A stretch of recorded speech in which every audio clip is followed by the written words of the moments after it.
Bismillahirrahmanirrahim. Assalamualaikum warahmatullahi wabarakatuh.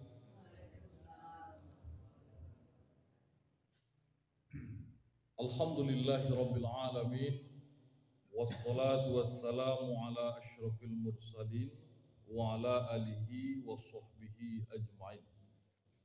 Ashhadu an la ilaha illallah wahdahu la syarikalah wa ashhadu anna Muhammadan abduhu wa rasuluh sallallahu alaihi wasallam la nabiyya ba'da. Rabbi shrah li sadri wa yassir li amri wahlul 'uqdatam min lisani yafqahu qawli. Rabbi zidni ilman warzuqni fahman. Masyarul muslimin, Bapak, Ibu-ibu, jemaah subuh rahimakumullah. Bersyukur kita kepada Allah Subhanahu wa taala atas segala limpahan rahmat, hidayah dan inayahnya. Pada subuh ini kita dapat melaksanakan ibadah salat subuh berjamaah. Doa dan harapan kita mudah-mudahan ibadah yang kita laksanakan diterima oleh Allah dan menjadi amal yang soleh bagi kita. Amin ya rabbal alamin. Salat dan salam kepada Allah kita mohonkan semoga tercurah selalu untuk arwah Nabi Muhammad sallallahu alaihi wasallam. Allahumma shalli ala Muhammad wa ala ali Muhammad. Bapak, Ibu, jemaah subuh rahimakumullah. Pada pagi subuh ini sebagai materi kuliah subuh kita ambil materi daripada hadis riwayat Imam Bukhari dan Imam Muslim. Dan hadis ini dia terletak dalam kitab Matan Arba'in, hadis yang ke-23. Bismillahirrahmanirrahim. An Abi Malik Al-Haris bin Asim Al-Ash'ari radhiyallahu anhu qala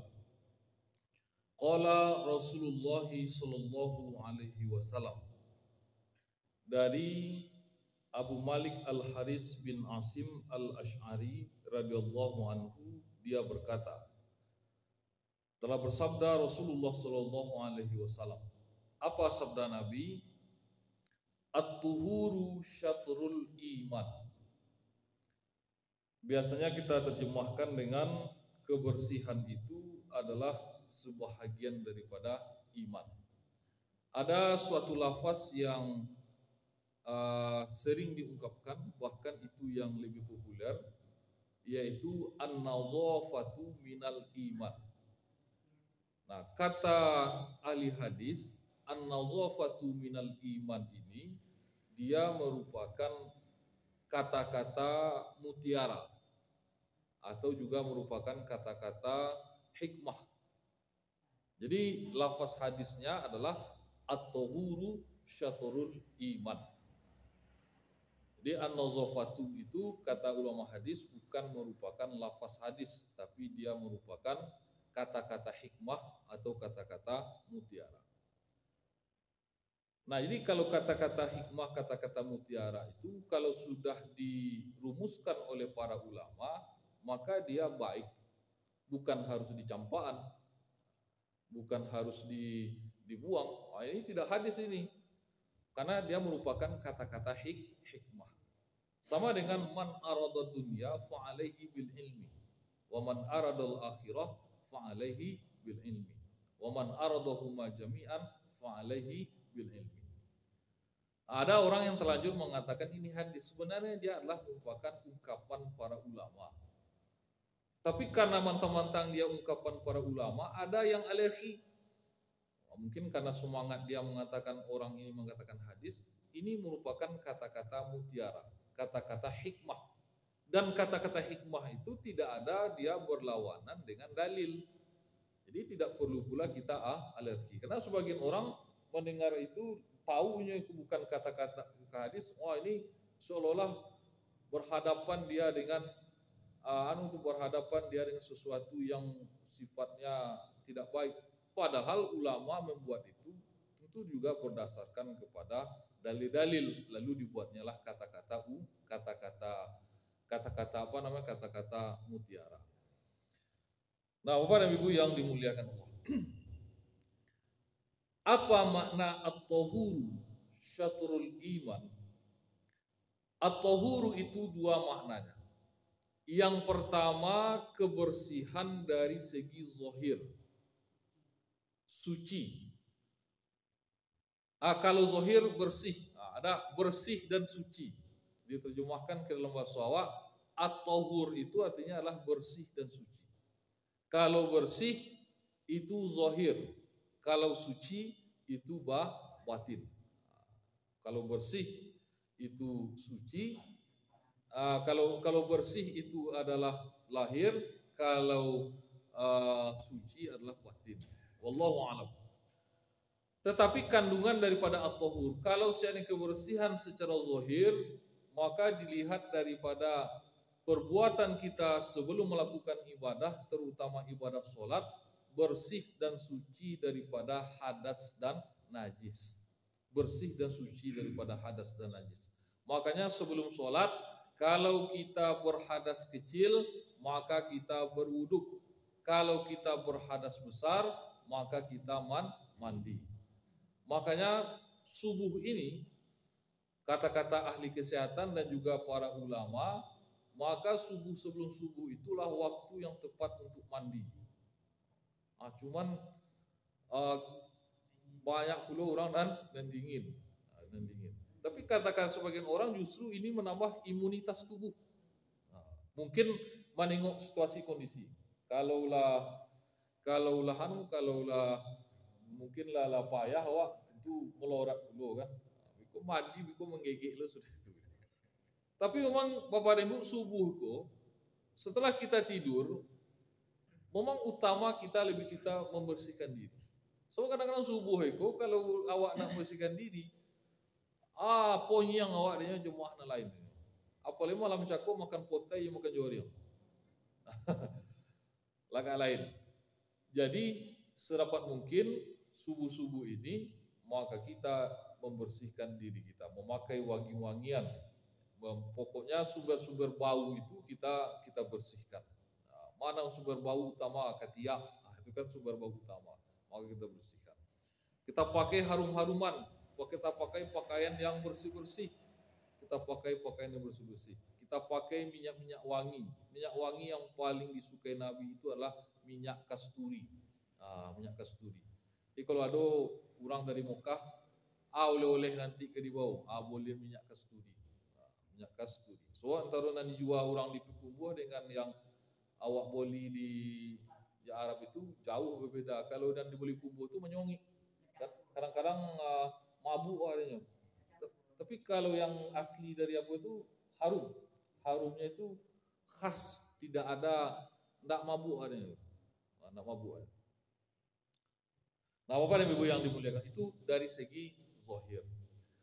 Dari segi batin, bersih, suci daripada syirik kepada Allah.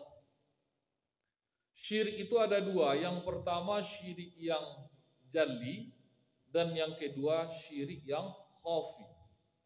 Syirik yang jali itu adalah kita mengatakan kita durhaka kepada Allah Subhanahu wa taala. Kita mempersyirikatkan Allah Subhanahu wa taala. Maka itu yang kita bersihkan dengan kalimat-kalimat orang-orang yang baru dia masuk Islam, maka yang dibersihkannya itu dia bersyahadat, syahadat tauhid, asyhadu an la ilaha illallah. Lalu kemudian syahadat Rasul, wa asyhadu anna Muhammadar Rasulullah. Kalau dia mungkin di dalam setelah dia beriman, lalu kemudian dia melakukan perbuatan-perbuatan kemusyrikan, maka di dalam hatinya muncul ada kekuatan yang lain selain daripada kekuatan Allah Subhanahu wa taala. Apa yang kita lakukan? Dengan cara kita istighfar. Astaghfirullahalazim, astaghfirullahalazim, astaghfirullahalazim, atau astaghfirullahalazim allazi la ilaha illa huwal hayyul qayyum wa atubu ilaih. Yang kedua, ada syirik yang khafi, syirik yang tersembunyi. Di akhir surat Al-Kahfi dijelaskan, ini penjelasan daripada Imam Ahmad, apa ya syirik yang khafi itu? Siapa yang ingin berjumpa dengan Allah nanti di hari akhirat, falyamal amalan sholiha, hendaklah dia melakukan amal soleh, wala yusyrik bi ibadatihi rabbihi ahada, dan janganlah dia mempersyirikatkan Allah di dalam melakukan ibadah dengan suatu apapun. Apa maknanya syirik di sini? Syirik di sini ini kata Imam Ahmad maknanya adalah riya. Riya. Riya itu asal katanya ro'a, yaitu orang yang melakukan sesuatu ibadah dan dia ingin agar ibadahnya itu dilihat oleh orang lain dan orang lain memberikan apresiasi yang baik. Jadi bukan hanya dilihat, kalau ditengok ada orang on yang aja sakit hati ya. Tapi yang ditujunya apa sebenarnya? Yang kedua, yaitu setelah orang melihat, maka kemudian orang memberikan apresiasi, memberikan pujian kepada dia. Itu yang disebut namanya riya. Bagaimana kata Allah dalam Al-Quran, la yu'minu billah wal yaumil akhir. Orang yang riya itu tidak beriman kepada Allah dan tidak beriman kepada hari akhir. Kenapa dikatakan oleh Allah seperti itu? Karena orang itu dia tidak yakin bahwasanya balasan Allah Subhanahu wa taala itu dengan apa yang dilakukannya itu jauh lebih besar daripada apa yang dapat diberikan oleh manusia di atas dunia ini. Jadi dia tidak sabar bahwasanya Allah bahwasanya dia melakukan perbuatan baik, lalu dia tidak sabar perbuatan baiknya itu akan dibalas oleh Allah nanti di akhirat. Jadi dia ingin cepat-cepat untuk dibalas di atas dunia ini. Makanya Allah mengatakan la yu'minu billah wal yaumil akhir. Jadi maka hari ini orang pula cerdas pula. Apa boleh terjadi kontestasi, apalagi sebentar lagi yang orang sudah datang. Oranglah cerdas pula. Iko kalau ndak ado berado, masakan tempua persarang rendah. Kalau lah banyak-banyak nan latihan assalamualaikum, lah banyak nan lah dihadir biasanya ndak nampak berjemaah, kinilah rami berjemaah. Oranglah tu tanya, inyo kemaju ke ndak? Maka orang sudah berpersangka seperti itu.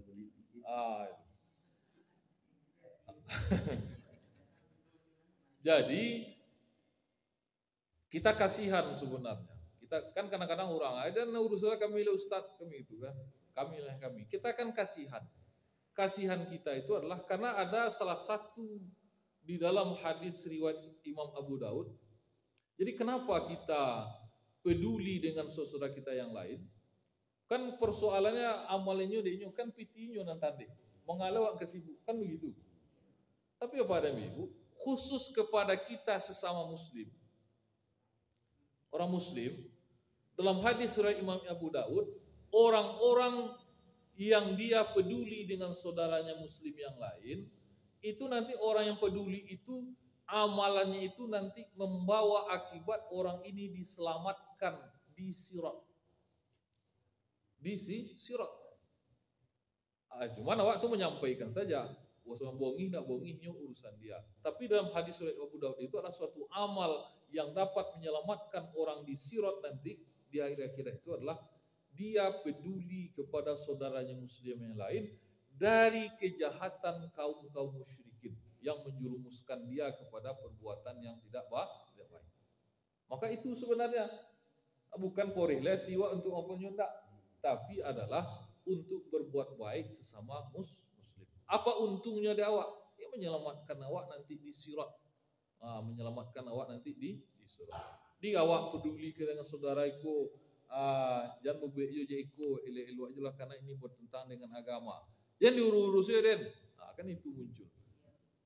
Awak bukan mengurusinya, tapi sebenarnya awak adalah untuk menyelamatkan diri awak nanti di sirat.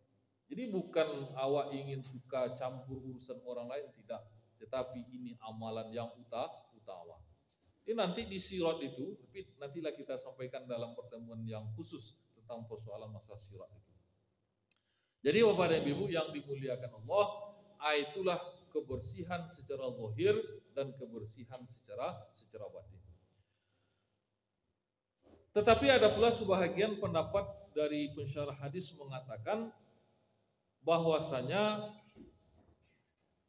sifat-sifat kekafiran itu, sifat-sifat kemusyrikan itu dia merupakan bentuk najis. Jadi najis itu nampaknya ada yang kotoran yang nampak, ada pula kotoran yang tersembunyi.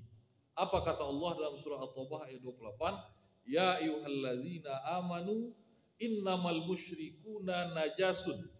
Wahai orang-orang yang beriman, sesungguhnya orang musyrik itu adalah najis. Fala yaqrabul masjidal haram ba'da amihim hadza. Jadi orang-orang musyrik itu dilarang oleh Allah Subhanahu wa taala untuk mendekat dia kepada Masjidil Haram. Maka sampai sekarang dua tempat haramain, Masjid Nabawi, Masjidil Haram, ada batas sucinya yang tidak boleh dimasuki oleh orang musyrik. Jadi Bapak dan Ibu, ada kemarin orang-orang yang di luar dia bukan orang Islam berhasil dia menyusup ke dalam Masjidil Haram. Dia menggunakan paspor, menggunakan visa palsu. Tiba di Masjidil Haram, selfie. Apa katanya kemudian? Bahwasanya saya telah berhasil menipu, katanya. Saya telah berhasil mengecoh. Saya sebenarnya bukan muslim, tapi saya bisa masuk ke Masjidil Haram. Jadi sebenarnya orang ini sangat penasaran dia. Orang ini sangat penasaran. Kenapa dia mau menipu untuk sampai ke Masjidil Haram? Kalau dia tidak penasaran, kalau dianggapnya ajaran kita ini biasa-biasa saja, dan dia terpaksa harus mengikuti prosedur masuk ke sana, pakai ihram. Coba bayangkan, tapasonya untuk itu, untuk mengobati keinginannya. Penasaran. Kalau kita maukah kita memakai atribut agama orang untuk masuk ke rumah ibadah orang? Tapi dia nyalah ngalah urusan awak kan. Tapi inyo saking penasarannya mau dia berjuang untuk masuk ke sana. Masuk lenyo pakai pakaian muslim, pakai pakaian ihram. Sebenarnya bagi awak kan ada gunung. Itu Allah yang mengharamkan. Jadi enggak usah awak bongih kan ada sebagai orang demo belonyo. Waduh sampai menit. Yang mengharamkan itu Allah. Kalau kita ini manusia, yang zahir itu yang nampak bagi awak. Jadi orang itu sebenarnya dan menunjukkan bahwasanya rasa penasaran dia yang luar biasa. Bagi awak, ada pengaruh ada awak, ada pengaruh ada awak. Allah Subhanahu wa taala tentu tahu dengan hal ini. Nah, Bapak dan Ibu yang dimuliakan Allah. Tapi ada lagi pensyarah hadis yang mengatakan bahwasanya sebelum kita sholat maka kita bersuci, maka sholat itu bukti kita beriman kepada Allah Subhanahu wa taala. Berarti orang sholat itu dia adalah orang yang suci. Sampai kepada hal-hal yang sifatnya sederhana oleh Nabi dianjurkan. Apa kata Nabi?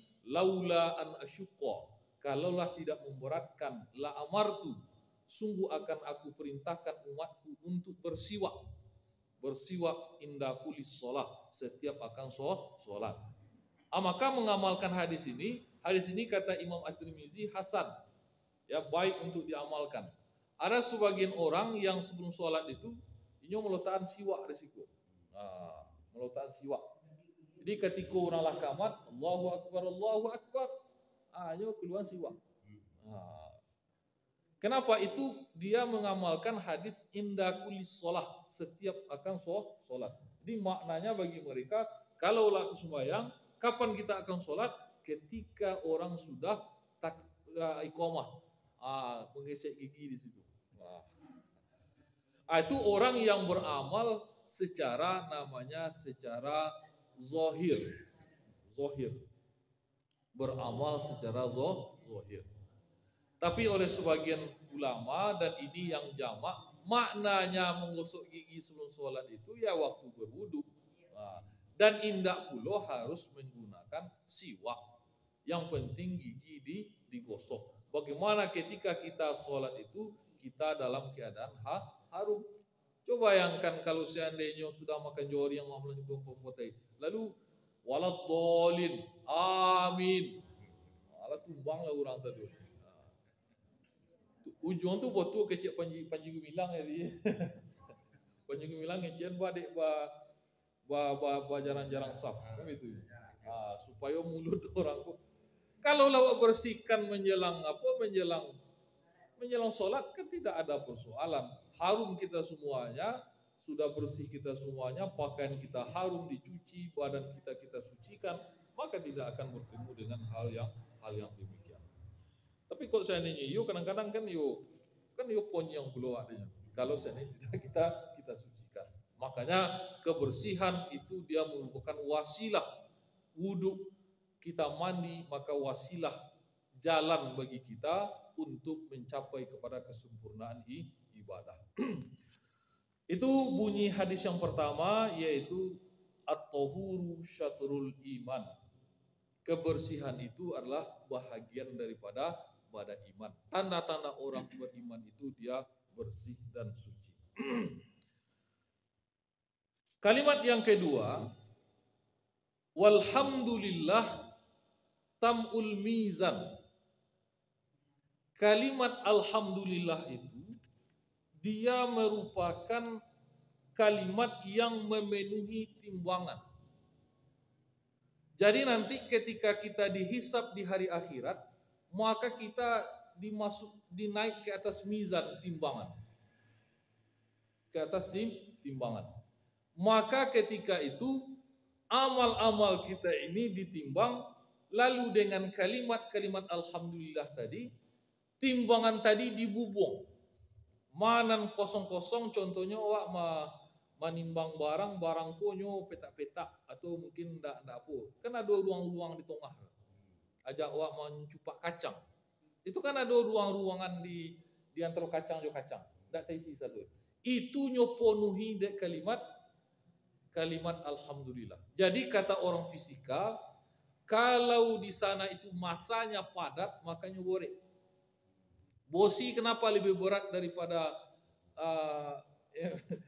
borek bosi sekilo pada itu sama enggak? Tapi banyak kapuk. Lah sekarung kapuk sekilo baru, bosi seketik baru. Kenapa? Karena bosiku masanya banyak. Jadi kalimat alhamdulillah tadi, ruang-ruang yang ada di amal awak mungkin tidak padek, mungkin solat awak mungkin masih ada diselimuti sana kekurangan syarat-syaratnya, lalu kemudian ada rianya, mungkin ikhlas kita kurang dan sebagainya, maka itu dipenuhi oleh kalimat alhamdulillah. Jadi kata Rasulullah SAW dalam hadisnya yang diriwayatkan oleh Imam Bukhari, kalimatani khafifatani 'alal lisan. Ada dua kalimat yang murah diucapkan, yang ringan diucapkan. Tetapi dia berat nanti di timbangan. Murah diucapkan tapi berat di timbangan. Apa itu? Yaitu kalimat subhanallah wa bihamdi. Subhanallahil azim. Subhanallah bihamdi, subhanallahil azim. Kata-kata subhanallah itu kita mensucikan Allah Subhanahu wa taala dari segala macam hal yang tidak baik bagi Allah. Itu guna subhanallah. Mensucikan Allah Subhanahu wa taala dari yang tidak baik dari Allah Subhanahu wa taala.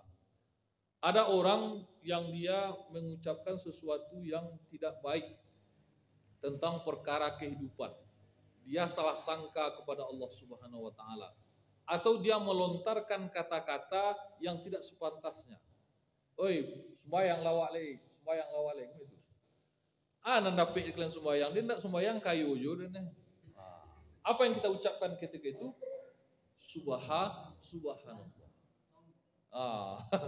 Ada orangnya itu berhasil kebunnya berhasil, lah sibuknya di kebunnya nak bayangnya kan, nak nampak. Awak ingin mengajak dia dengan nikmat yang banyak itu, nyudu sana awak dengan nikmat yang banyak itu agar inyo bersyukur dengan nikmat yang diberikan oleh Allah. Soal sulam orang lah sembahyang begitu kan, kita ajak dia solat. Dan tak nambah yang kayu juga deh.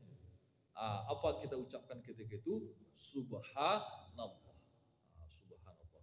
Kalau ada sesuatu hal yang luar biasa, maka kita ucapkan Masya Allah. Kalau suatu nikmat yang dapat dawa, alhamdulillah. Kalau ada sesuatu di masa yang akan datang, maka kita ucapkan insya Allah. Bahwa keadaan gini lai baik-baik, insya Allah, mudah-mudahan. Itu keliru. Orang menanyakan keadaan kita itu sesuatu yang telah berlalu. Maka jawabannya adalah alhamdulillah. Insya Allah, itu nanti. Akan nanti. Insya Allah baru. Iko kan orang menanyong kau kabar sebelumnya. Awak pulang dari rantau. Lalu bertanya orang, bako lagi sehat aja. Alhamdulillah. Maka itulah yang kita baca Bapak dan Ibu. Sewaktu kita sholat, kita baca namanya zikir. Zikir itu subhanallah, alhamdulillah, Allahu akbar. La haula wa la quwata illa billah. Kemudian kalimat la ilaha illallah. Apa kata Allah Subhanahu wa taala dalam Al-Qur'an? Ya ayyuhallazina amanu zkurullaha dzikran katsiran. Wahai orang-orang yang beriman, berzikirlah kamu kepada Allah dengan zikir yang banyak. Berapa zikran katsiran? Dengan zikir yang banyak. Pernah suatu kali ada orang-orang miskin dari kalangan kaum muhajirin, dia menemui Rasulullah. Apa katanya kepada Rasulullah? Zahabah al-dusur bidarajatil ula. Mereka itu mengadu kepada Allah, kepada Rasulullah tentang kedudukan orang kaya yang sangat tinggi dengan derajatnya dan nikmat yang luar biasa. Ana dikadun di orang-orang fakir itu, yusalluna kama nusalli. Kalau kami solat, kata orang fakir, orang kaya juga sembahyang. Kami solat, orang kaya solat. Kalau kami puasa, orang kaya juga puasa. Tapi mereka itu mempunyai walahum fadlu min amwalin. Mereka itu mempunyai keutamaan dari hartanya. Situ kami tak cici ya Rasulullah. Tak cici ya kami. Kalau kami kok solat nang kami panggaan, orang kaya solat. Kok puasa nang kami panggaan, orang kaya puasa. Tapi ketika joroto tak cici jauh kami di belakang. Banyak yang bisa dengan harta. Apa contohnya? Yuhajjuna. Mereka itu pergi haji. Mereka pergi haji. Wa ya'tamaruna, dan mereka itu pergi umroh. Pergi kalau nan dua ikuah talipur yang kesadonya. Po solat aja lah orang di Masjidil Haram, di Masjid Nabawi, itulah lah tinggal fadilah-fadilah naladi. Satu rakaat solat kita di Masjid Nabawi nilainya 1000 kali dibandingkan di masjid yang lain. Illa fi Masjidil Haram, kecuali di Masjidil Haram. Maka itu 100.000 beda. Baralah jauh tinggal kami dah kecil orang fakir. Orang fakir. Begitu tingginya nilainya. Apalagi kalau dilakukan umroh di bulan Ramadan, maka sama dengan haji bersama dengan Rasulullah. Jadi besok Ramadan berikut Bapak Ibu tahun berikut ini, itu tepat Ramadan itu jatuhnya pada bulan Februari, yaitu bulan-bulan dalam keadaan sejuk. Jadi kalau ada ibu-ibu bapak dan ingin berangkat umroh dalam waktu dekat itu, kalau bisa kita cari nanti waktu yang sekali marakudayong 2-3 pulau terlampau. Maksudnya umroh kita di bulan Ramadan, lalu fadilahnya sama dengan haji bersama dengan Rasulullah, dan yang kedua dalam musim yang sedang sejuk. Tidak sedang panik guna. Mungkin karena besok kalau kemarin itu di bulan April jatuhnya. Hanya bansuan susuru. Masuklah bulan Februari je bulan Maret, itu masuknya di bulan-bulan yang sejuk-sejuk. Jadi awak yang biasa di daerah tropis, lendak kangi en guna awak ketika itu. Sejuk suasana ketika itu. Kemudian terasuh pula rasul awak buka bersama-sama di Masjid Nabawi. Dapat jatah awak roti segodang ban Vespa. Segodang ban Vespa. Dah habis awak dah habis. Roti bacole jo keju. Bisa ambil full Ramadan. Full Ramadan rayu awak di Masjidil Haram. Rayu di Masjidil Haram. Jadi kata orang fakir ini, orang kaya itu tinggi derajatnya. Mereka itu bisa haji, bisa umrah. Wa yujahiduna, dan mereka itu bisa untuk berjihad dengan hartanya. Wa yatasaddaquna, dan mereka bisa bersedekah. Maka kata Rasulullah SAW, ala u'allimukum syai'an tudrikuna bihi man sabaqakum. Maukah kamu tunjukkan, aku tunjukkan engkau dengan amalan yang mampu menjangkau apa yang telah dibuat oleh orang sebelum kamu. Anan dibuat orang sebelum kamu dapat dijangkau dengan amal ini. Dan mampu untuk watasbiquna bihi man ba'dakum, dan mampu untuk menjangkau apa yang diamalkan orang setelah kamu. Coba bayangkan, awak lah mati dijangkau dengan amalan orang setelah awak. Dan orang nelamu lah mati lenyo beramal dapat pula mengoji dan di belakang. Maka kemudian apa, dan wala yakunu ahadun afdala minkum illa man sona' misla ma sona'tum.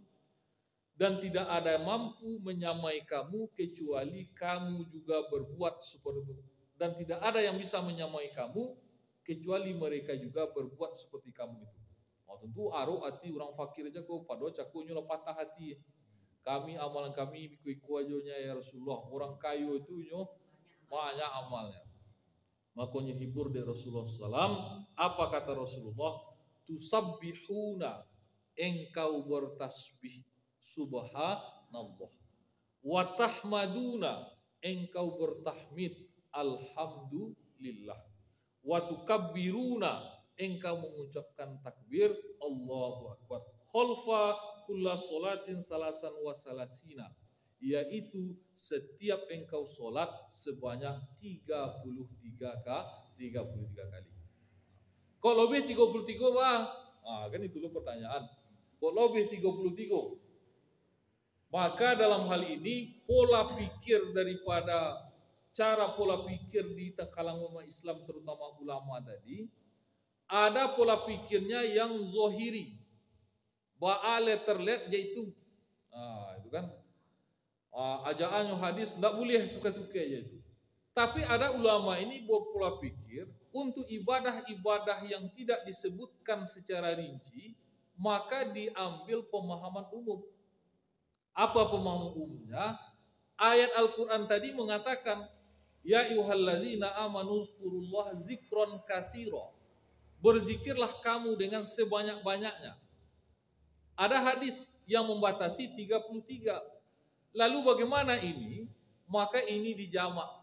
Kalau orang itu setidak-tidaknya, makna 33 itu, kalau orang itu dia selesai sholat, dia berzikir, setidak-tidaknya 33. Tapi kalau dia mempunyai waktu yang lapang, yang luang, ini tidak banyak apa lain, ini tidak banyak pekerjaan lain, lah pensiun, tanggal 1 gaji keluar, waktunya sudah lapang, pupuhlah zikir itu sebanyak-banyaknya.